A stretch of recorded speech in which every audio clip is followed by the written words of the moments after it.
I am tired. I am very, very tired. Tired of everything. What I'm going through isn't really important. Let's just say that there really is such a thing as rock bottom, and I'm there. And I'm a pretty strong guy, mentally. And I've discovered that there's a limit. There's a limit to what a human being can take. And I'm not ashamed anymore to admit that I just can't take it. I can't take anymore. And so after countless hours of looking for other options, some of it's even kind of humorous. I Googled suicide on the internet. I went into a suicide prevention chat room, and when I started to tell my story, one of the moderators advised everyone else that this is some guy that comes here once a week and messes around with people. So they kicked me out. They actually booted me off, and I'd never been on that site in my life. And I just look at that as another example of how the world's given up on me, and I'm giving up on the world. Oh, the person that I love more than life itself has turned her back on me. So the kids have turned their back on me. The only one that really seems to care and is very upset is my dog, who, as I sit here, has tears in her eyes because she knows. She knows that I've reached the end of my road. I've spent all morning writing a detailed note to each of the kids, a letter explaining how much I love them and how sorry I am for what's going to happen. I've selected the clothes that I'm going to wear, and I'm going to do it. I mean, I can't describe to people who haven't felt it the depression. The depression is so overused, but the depression, for lack of a better term, is exactly the same as if I feel I have a very, very hot, wet blanket wrapped around my face and my whole body. And I can't breathe. I can't inhale without thinking. I have to think about each breath and force my body to take another breath. I haven't eaten in a long time. I just sleep and sleep and sleep and sleep because it's the only peace I have. So yeah, I'm going to get into the clothes that I've selected. I put that note in my pocket, the letter to the kids.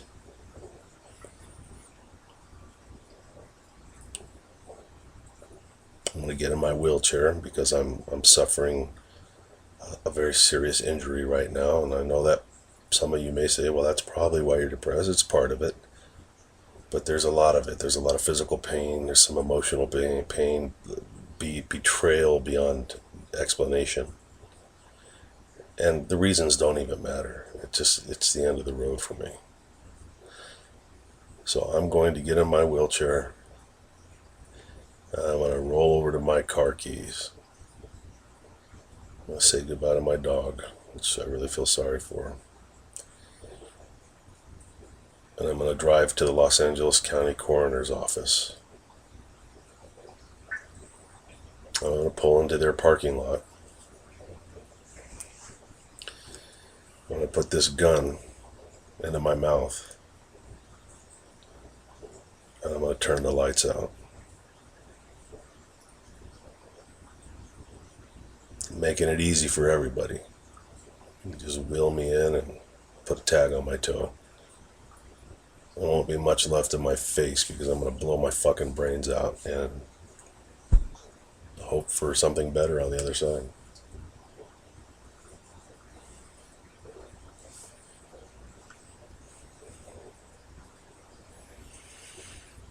So I don't know why you came to this video. Maybe you were curious about the title. Maybe you're thinking about committing suicide. Maybe you're thinking about ending it. Maybe things are too heavy. Your burdens are too heavy. But I want to tell you that that narrative that you just heard was my narrative. And it was in 2004. And I'm here in 2011 to tell you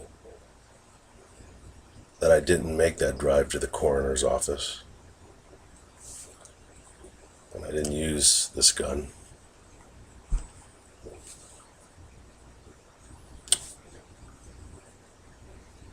I'm still alive. And I want to tell you that my life has changed drastically. And that's why I'm here talking to you now. I know it's the holiday season, and I know that people get depressed, and nobody knows depression more than I do. I'm going to tell you how that scenario ended. I did get in my wheelchair, and I rolled across the room, and I was reaching for my car keys, knowing that the minute I touched them, that there was no turning back. And the minute I touched those keys, the front door opened, and in walked two of my three children. These were teenagers, they weren't little kids. But the moment they walked in, something hit me. I couldn't believe that a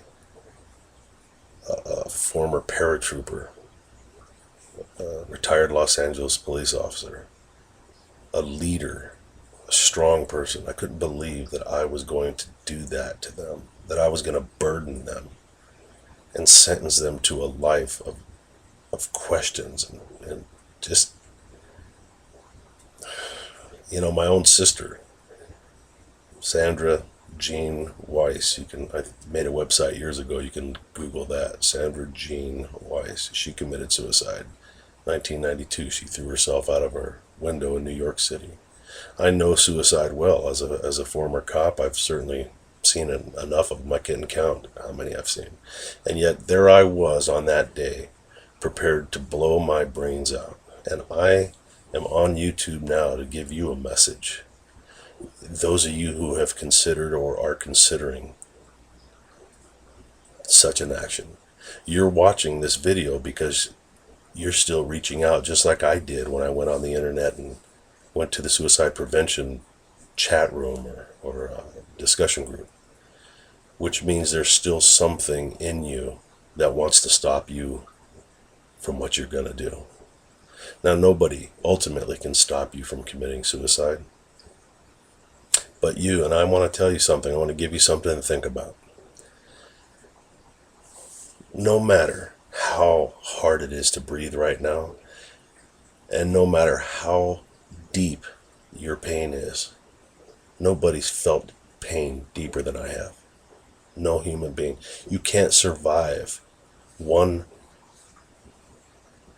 pubic hair of depth beyond the depression I felt that day. But if you can just get through it, my friend, you will find happiness, and you will wonder, you will marvel at the fact that you ever had reached such a low depth. You won't believe it. I mean, I've left California. I'm in another state now. I'm in Virginia. I'm happily married to a new woman. I have a beautiful family. I have a beautiful house.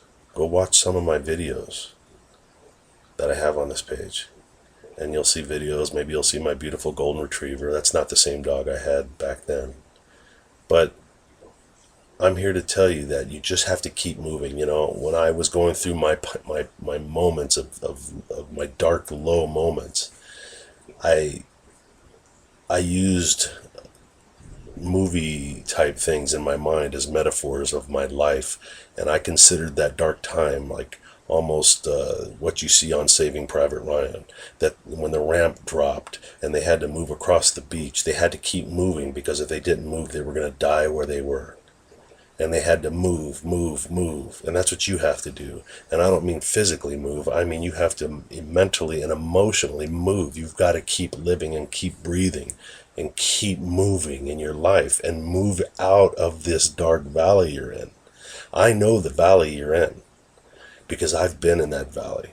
I am on the other side, and I cannot believe that I was going to end my life and deprive myself of opportunities to smile and laugh. I know it seems like you're never going to do that again, but trust me, you will enjoy a great meal in a restaurant someday. And you'll look around and the music will be just right and the people around you will be happy. You'll be taking a walk, you'll be walking your dog or petting your cat, or you'll be with your new girlfriend or boyfriend or your new family or your new husband. Maybe there's been death in your family, and you can't imagine ever experiencing joy again. Joy and happiness is on the other side of the valley. It's on the other side of the beach. And the ramp has dropped and you're getting incoming fire right now. And you can stay on that beach and die, or you can fight your way and move through the incoming rounds of pain and depression and bills and substance abuse and death. And on the other side of that valley, my friend, I and others like me will be waiting to greet you. So please, please call a suicide prevention hotline. Find a friend to talk to. Send me a message and I'll do my best. But in the end, everybody's going to have to make their own choice. But the point is, I want you to keep moving, keep living, keep laughing. Learn to love your life again. You deserve it. You were put here for a reason. Don't take that way out. I don't know who you are or what brought you to this video, but I wish you the best and the happiest of life. And I know it's out there for you. Go get it. Don't give in. The one thing that we know for sure is we're all going to die, all of us. We're going to have that moment of taking our last breath. So why rush to it? Let it come. And in between this day and that moment, go out and grab as much happiness as you can. And understand that depression and pain is a normal part of life. Because you're feeling this way now is not the way you're going to always feel. Good luck to you, my friend. Stay alive.